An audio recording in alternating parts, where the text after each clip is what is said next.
Pemerintah melakukan pembaharuan data kasus virus corona di Indonesia hari ini. Pemerintah melakukan pembaharuan data kasus virus corona di Indonesia hari ini, Selasa tanggal 27 Juli tahun 2021.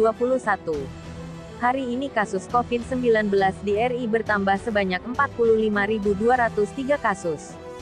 Dengan penambahan tersebut, total akumulasi kasus COVID-19 di tanah air menjadi 3.239.936. Sementara untuk kasus sembuh bertambah 47.128.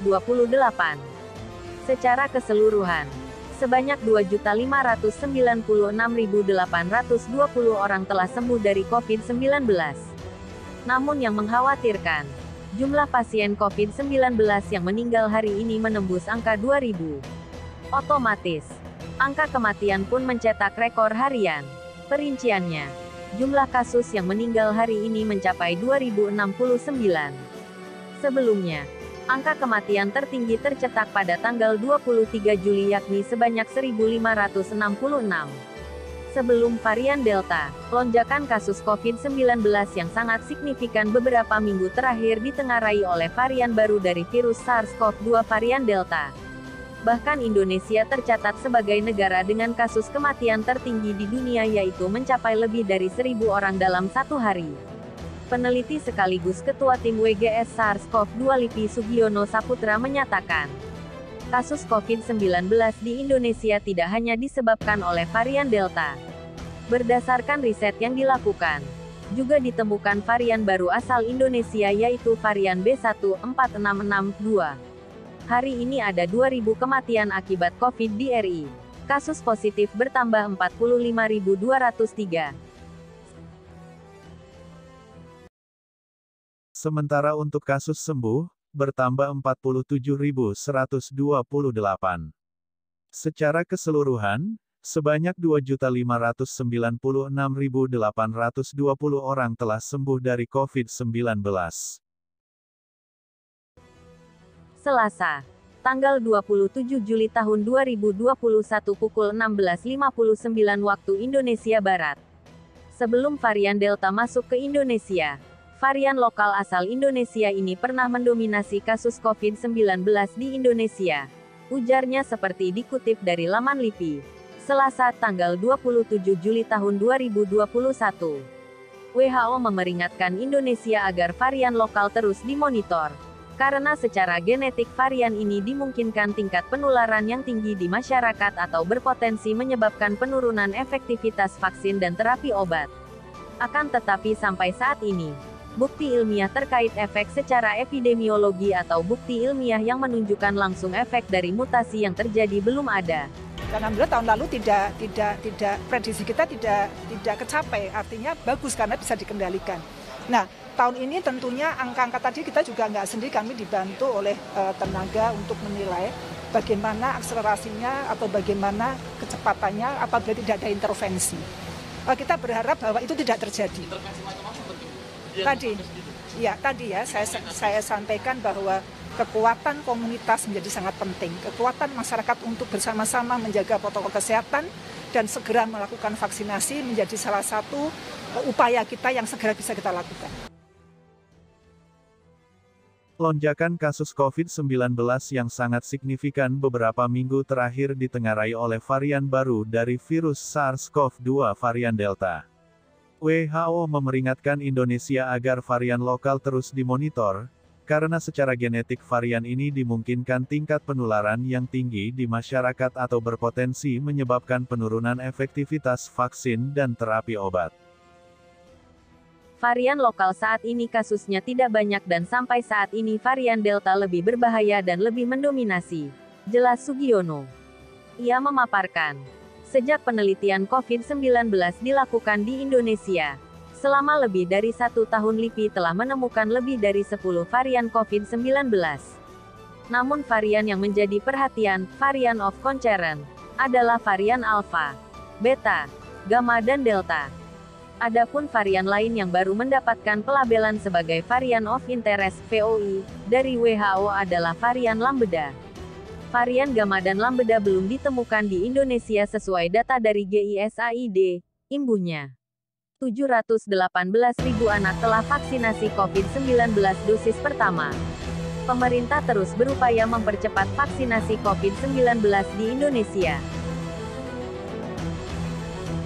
Menteri Koordinator Bidang Perekonomian, Airlangga Hartarto mengatakan bahwa untuk mencapai herd immunity atau kekebalan kelompok, pemerintah meningkatkan target vaksinasi menjadi 208 juta penduduk dari sebelumnya 181,5 juta penduduk.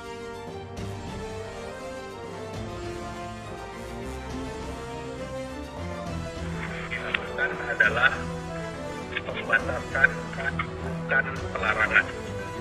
Dan pembatasan ini di wilayah kota dan kabupaten yang memenuhi kriteria. Yang pertama, kriterianya adalah tingkat kematiannya di atas rata-rata kematian nasional atau di atas 3%. Kemudian yang kedua, tingkat kesembuhannya di bawah rata-rata nasional atau di bawah 82%. Kemudian yang berikut adalah tingkat kasus aktifnya di atas kasus aktif nasional. Hingga Senin kemarin, kata Airlangga, sebanyak 64,13 juta dosis vaksin telah disuntikan. Di antaranya 45,5 juta dosis suntikan pertama dan 18,6 juta dosis suntikan kedua. Perlu ditekankan bahwa vaksinasi merupakan salah satu strategi pemerintah untuk penanganan pandemi COVID-19. Vaksinasi perlu didampingi oleh kedisiplinan masyarakat dan harus dilaksanakan secara bersama, katanya. 5 hal penting seputar varian Delta. Salah satu faktor yang berkontribusi dalam peningkatan kasus COVID-19 adalah virus corona varian Delta yang memiliki sifat mudah menular. Penting untuk diketahui tentang varian Delta dan dampaknya pada penanganan COVID-19. 1. 95% mendominasi penyebaran dalam 3 minggu terakhir.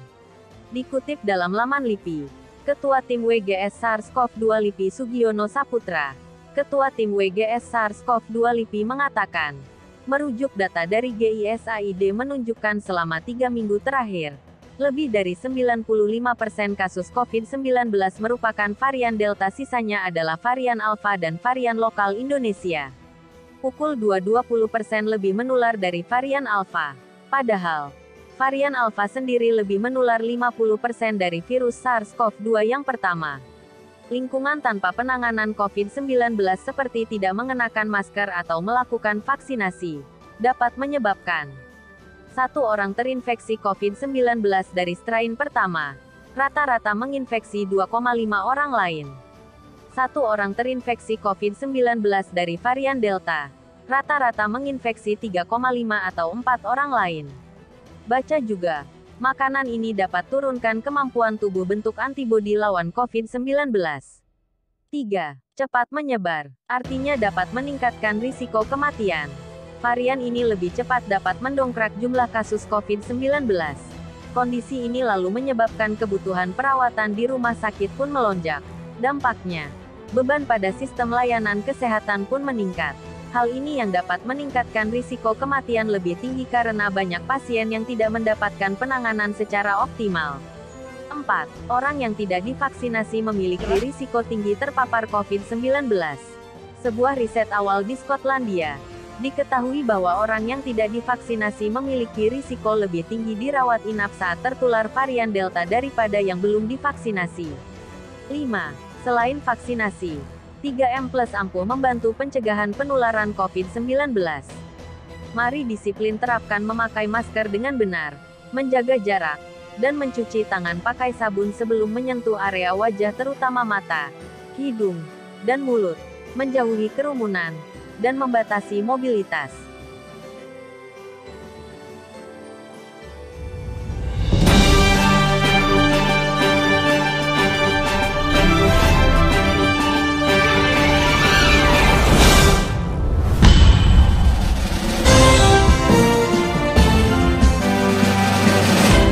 Oke pemirsa, berita tadi menutup perjumpaan kita hari ini.